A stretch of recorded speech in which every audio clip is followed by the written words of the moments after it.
Here we go. First question submitted by a user is general maths, and it's an annuity question where we need to find an unknown interest rate. So here's the question and the formula sheet. So you can pause this video and have a go at it yourself, see how you go before looking at the solution.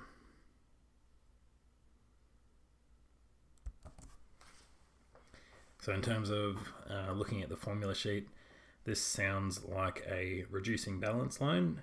So we would normally be attracted to maybe this formula as a recursive one, or maybe this formula. Okay, so unfortunately, we don't know the total length of time. Okay, so this one's out because n is really dependent on the total length of time of the loan.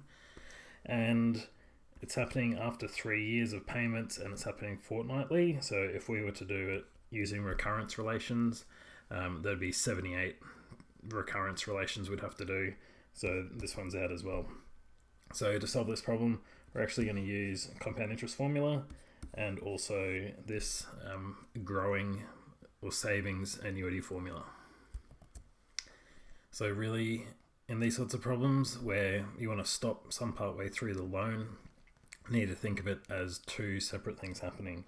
So we need to think of it as 149,000 being borrowed here as the principal, and just running that for 3 years and not paying anything down at all. So after 3 years, this is the amount owed using compound interest formula. Your principal, 1 plus I, we don't know what the interest rate is, and it's happening for 3 years on a fortnightly basis. So at the same time that's happening, we're making some savings in a separate account. We're investing $1,000 per fortnight, and we're doing that for the 3 years as well. So effectively, after the 3 years, in a separate account, the person saved this amount of money.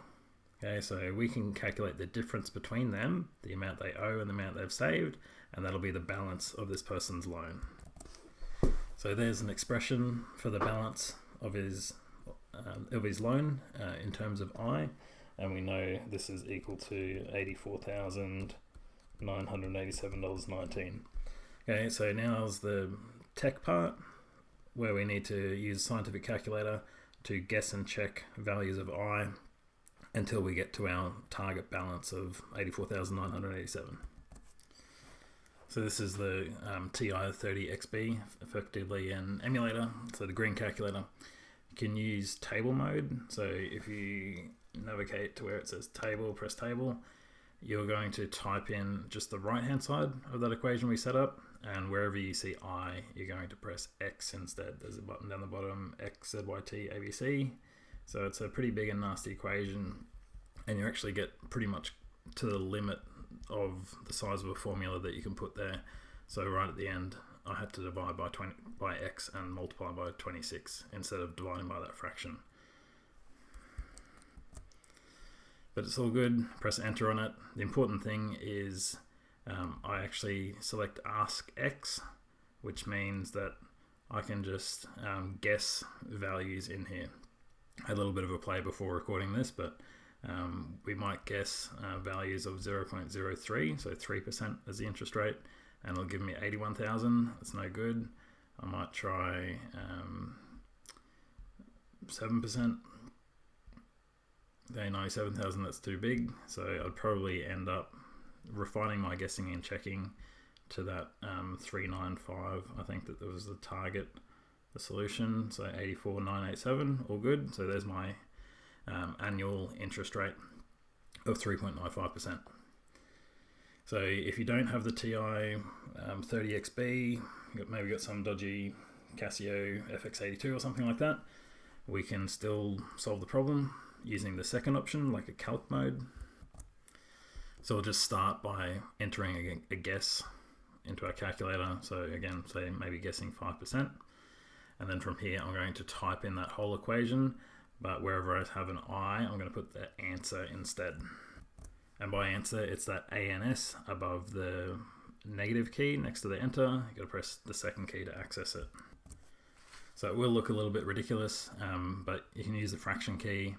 Ends up being okay with practice. Kids will be fine at these sorts of things, especially the ones that can do these complex unfamiliar questions. And you press enter on it and it'll give you an estimate. So again, that's not the one I want, so I'll keep refining my guess. So I'll put another value in. So 4% is my guess, and then arrow up to my expression with the ANS's in there, press enter, and enter again, and it'll recalculate. Okay, so effectively I'm pretty much there, and I can have another guess, which I know is the solution from the back of the book. So arrowing up again to get to my expression with the ANS's in there, and press enter. That's exactly what I'm after. So a few options there. It's unlikely that a question like this would appear. It'd be like the hardest complex unfamiliar question, but definitely students can guess and check for interest rates using just any of those plain annuity formulas. So hopefully this video is useful.